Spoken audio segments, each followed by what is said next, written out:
সুপ্রিয় দর্শক মণ্ডলী, সবাই সালাম এবং শুভেচ্ছা নেবেন। ইনফ্লুয়েঞ্জা এ এই নতুন ভাইরাসটি করোনা ভাইরাসের চাইতেও অনেক বেশি ধ্বংসাত্মক, অনেক বেশি শক্তিশালী, এমনটাই ধারণা করছেন পৃথিবীর ৫৭ মহামারী গবেষক এবং বিজ্ঞানীরা। বিশ্ব স্বাস্থ্য সংস্থা এরই মধ্যে অনেক উদ্বেগ উৎকণ্ঠায় পড়েছে এই নতুন ভাইরাসের আগমন নিয়ে। তারাই এই ভাইরাসের নাম দিয়েছে ইনফ্লুয়েঞ্জা এ।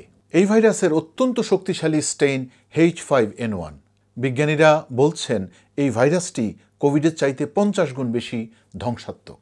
তবে অনেকেই এই ভাইরাসকে বার্ড ফ্লুও বলছেন, এভিয়ান ইনফ্লুয়েঞ্জা এবং ইনফ্লুয়েঞ্জা এ নামেও এই ভাইরাসটি পরিচিত। সুপ্রিয় দর্শক, প্রাণঘাতী এই ভাইরাস সম্পর্কে যদি আপনি বিস্তারিত কিছু জানতে চান, তাহলে আজকের এই ভিডিওটি আপনার জন্য। The emergence of an influenza virus that is new, so the impact of the virus can be much more severe. Basically, no one's seen it before, so you can have huge numbers of deaths. গবেষকরা বলছেন এই virus ১৯১৫ সালের Spanish floor চাইতেও আরও বেশি ভয়ঙ্কর হতে পারে। করোনা ভাইরাসের আক্রমণে বিশ্বব্যাপী প্রায় ৭০ লক্ষ মানুষ মারা গেছে, আর স্প্যানিশ ফ্লুতে মারা গেছে ১০ কোটি মানুষেরও বেশি। এই কারণেই বর্তমান সময়ের বিজ্ঞানীরা এই ইনফ্লুয়েঞ্জা এ ভাইরাস নিয়ে খুব বেশি দুশ্চিন্তায় আছে। Scientists believe there are millions of zoonotic diseases out there. That's diseases that can jump from other animals to humans that we don't even know about yet. গবেষকরা বলছেন মানুষের শরীরে যত ভাইরাসজনিত রোগ হয় এর ৭৫% আসে বিভিন্ন প্রাণীদের কাছ থেকে। আবার যে করোনা ভাইরাস ধারণা করছেন, এই করোনা ভাইরাসও আসলে বিভিন্ন প্রাণীদের কাছ থেকেই মানুষের কাছে এসেছে। তো এই ইনফ্লুয়েঞ্জা এ নিয়ে তাদের গবেষণা হচ্ছে যে পাখি, গরু অথবা শূকরের মাধ্যমেই এই ভাইরাসটি মানুষের শরীরে ছড়াতে পারে। এরই মধ্যে ইউরোপের বিভিন্ন দেশের প্রায় ২৫০০ শূকরের ফার্মে গবেষণা চালিয়ে সেখানে প্রায় ১৮,০০০ শূকরের রক্তের স্যাম্পল পরীক্ষা করে বিজ্ঞানীরা দেখতে পেয়েছেন সেখানে প্রায় ৫০% শূকরের শরীরেই এই ভাইরাসের অস্তিত্ব পাওয়া গেছে। That if you look in pigs which have respiratory disease, about 30% were positive for influenza A virus. This was a lot. Pigs, like humans, are susceptible to more viruses when they are young because they have not had time to build up the antibodies needed to fight them. বিজ্ঞানীদের আসলে উৎকণ্ঠার কারণ হচ্ছে তারা মনে করে যে এই ভাইরাসটি খুব দ্রুত গতিতে মানুষের শরীরে ছড়িয়ে পড়বে এবং মানুষের এই ভাইরাসকে প্রতিরোধ করার মতো যে অ্যান্টিবডি তৈরি হওয়া সেটার সম্ভাবনা খুব কম থাকবে এবং এই ভাইরাসটি এতই খারাপ ধরনের ভাইরাস যে সে নিজেই নিজেকে প্রতিরোধ করার মতো সক্ষমতা অর্জন করতে পারে। এই ভয়ঙ্কর ভাইরাসটি অত্যন্ত দ্রুত গতিতে একজন মানুষ থেকে আরেকজন মানুষের শরীরে ছড়িয়ে পড়বে। ব্রিটেনের দ্য গার্ডিয়ান পত্রিকার এক সমীক্ষা দেখা গেছে বিশ্বব্যাপী ১৮৭ জন বিজ্ঞানী এই ভাইরাস নিয়ে বর্তমানে কাজ করছেন। বিজ্ঞানীরা বলছেন এই ভাইরাসটি মানুষের শরীরে ছড়িয়ে পড়ার আগ পর্যন্ত এই বিষয়টা নিয়ে গবেষণা করা সম্ভব নয়। কেননা আপনারা দেখেছেন যে এর আগে করোনা ভাইরাস যতক্ষণ পর্যন্ত না ব্যাপক হারে মানুষের মধ্যে ছড়িয়ে পড়েছে ততদিন পর্যন্ত এটা নিয়ে গবেষণা করা যায়নি।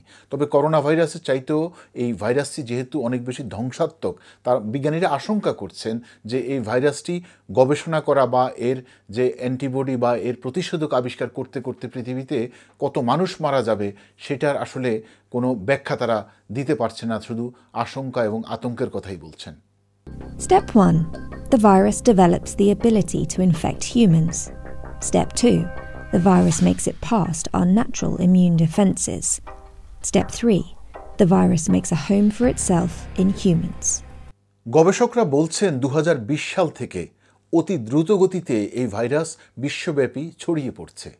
এরই মধ্যে সমগ্র বিশ্বের লক্ষ লক্ষ হাঁস মুরগি মারা গেছে, বিভিন্ন এলাকার বন্য পাখিরা প্রায় বিলীন হয়ে গেছে। নর্থ পুলে এরই মধ্যে হাজারো পেঙ্গুইন মারা গেছে।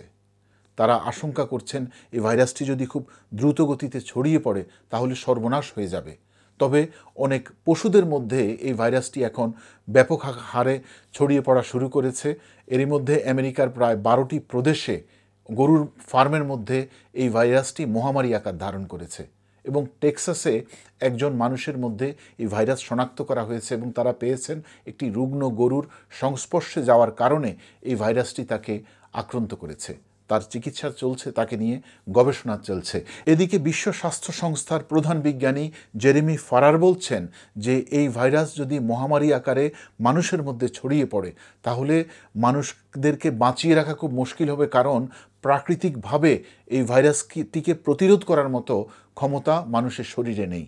এবং তিনি আরও বলছেন যে এই ভাইরাসটি যদি চারিদিকে ছড়িয়ে পড়ে আসলে এত মানুষ মারা যাবে যে এই ভাইরাস নিয়ে গবেষণা করা বা এই ভাইরাসের জন্য যে প্রতিষেধক আবিষ্কার করার মতো বিজ্ঞানীরা বেঁচে থাকবেন কিনা, গবেষকরা বাঁচবেন কিনা, সেই নিয়েও তিনি আশঙ্কা প্রকাশ করেছেন। This is a huge concern, and I think we have to watch, more than watch, we have to make sure that if H5N1 did come across to humans with human-to-human transmission, that we were in a position to immediately respond. বর্তমানে এই ভাইরাসটি যেহেতু পশু পাখি, বিশেষ করে গবাদি পশু, হাঁস মুরগির মধ্যে বেশি পরিমাণে ছড়িয়েছে এবং শূকরের ফার্মগুলোতেও এই ভাইরাসের অস্তিত্ব খুব বেশি পরিমাণে লক্ষ্য করা যাচ্ছে।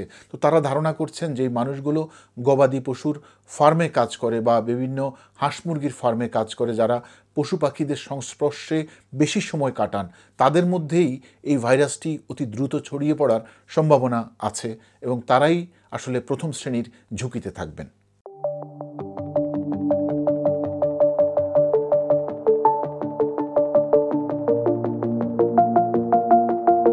দর্শক, আমেরিকার টাইম ম্যাগাজিন বলছে বর্তমান সময়ে আমরা ইনফ্লুয়েঞ্জা ফ্লুর প্রাথমিক পর্যায়ে আছি। এটি যেন দ্বিতীয় পর্যায়ে যেতে না পারে সেই দিকে আমাদেরকে সবাইকে সতর্ক থাকতে হবে। America centre for disease control and prevention যে কথাটি শুনিয়েছে সেটি হচ্ছে একটি আশার বাণী। তারা বলছেন যে এই ভাইরাসটি হয়তোবা মানব দেহে বা মানব জাতির মধ্যে ছড়িয়ে নাও পড়তে পারে, তবে সব কিছু নিয়ে এত বেশি আত্মবিশ্বাসী না থাকার জন্য তারা অনুরোধ করেছেন। তারা বলছেন যে আমরা কোভিডের সময় যে ভুলগুলো করেছি বা কোভিড মহামারীর সময়ে মানব জাতি যে ভুল করেছে, যেন বর্তমান সময়ে এসে আমরা যেন সেই ভুলগুলো না করি এবং কোভিড থেকে আমরা যেই শিক্ষা নিয়েছি সেই শিক্ষাটি যেন আমরা অতি দ্রুত এই ভাইরাস ছড়িয়ে পড়ার সাথে সাথে সেই শিক্ষা যেন আমরা কাজে লাগাই। তবে H5N1 ভাইরাসের কারণে যেই ধরনের ক্ষতি হতে পারে সেটা নিয়ে যেন এখনই প্রস্তুতি নেওয়া শুরু হয় বিশ্বব্যাপী, সেই পরামর্শ দিচ্ছেন গবেষকরা। তারা বলছেন যে একেবারে শেষ পর্যায়ে এসে যেরকম নিরাপত্তা ব্যবস্থা নিয়েছিল, যে নিরাপত্তা সরঞ্জামগুলো যে অভাব যেন পড়তে না হয়, সেই কারণে এখন থেকেই সমগ্র বিশ্বব্যাপী H5N1 ভাইরাসে আক্রান্ত হলে যেই নিরাপত্তা ইস্যুগুলোকে মাথায় রাখতে হবে এবং সেগুলো যেন এখনই প্রস্তুত রাখা হয়। তারা ব্যক্তি পর্যায়ে সুরক্ষার জন্য যে পরামর্শগুলো দিয়েছেন তা হচ্ছে কেউ যেন গরুর কাঁচা দুধ না খায় বা কাঁচা ডিম যেন মানুষ না খায়। তবে প্রস্তুরিত দুধ খেলে তেমন কোনো সমস্যা হবে না। এছাড়া অনেকেই যে রুগ্ন গরু বা রুগ্ন ছাগলের মাংস বা রুগ্ন মুরগির মাংস যেন কেউ স্পর্শ না করে এবং মৃত পশুদেরকে কেউ যেন খালি হাতে স্পর্শ না করে, এই বিষয়গুলোকেই বিশেষ করে বিজ্ঞানীরা গুরুত্ব দিয়েছেন। এছাড়া আমরা আশা করব যে সবাই যে কোনো রকমের অসুখ বিসুখ হলে, যেমন সর্দি কাশি হলেও যেন অতি দ্রুত ডাক্তারের পরামর্শ নেয়, কেননা করোনা ভাইরাস আমাদেরকে অনেক বেশি খারাপ অভিজ্ঞতা দিয়েছে, অনেক দুঃখ দুর্দশার মধ্যে পতিত করেছে। তো আমরা আশা করব আমাদের এক জীবনে যেন আমরা আরও একটি এরকম মহামারী বা এরকম একটি দুর্যোগপূর্ণ অবস্থা পার করতে না হয় বা বিশ্ব যেন এরকম একটা দুঃখময় অবস্থায় আর কোনোদিন পড়তে না হয়, এমনটাই সবার প্রত্যাশা। ভালো থাকবেন, সুস্থ থাকবেন। খোদা হাফেজ।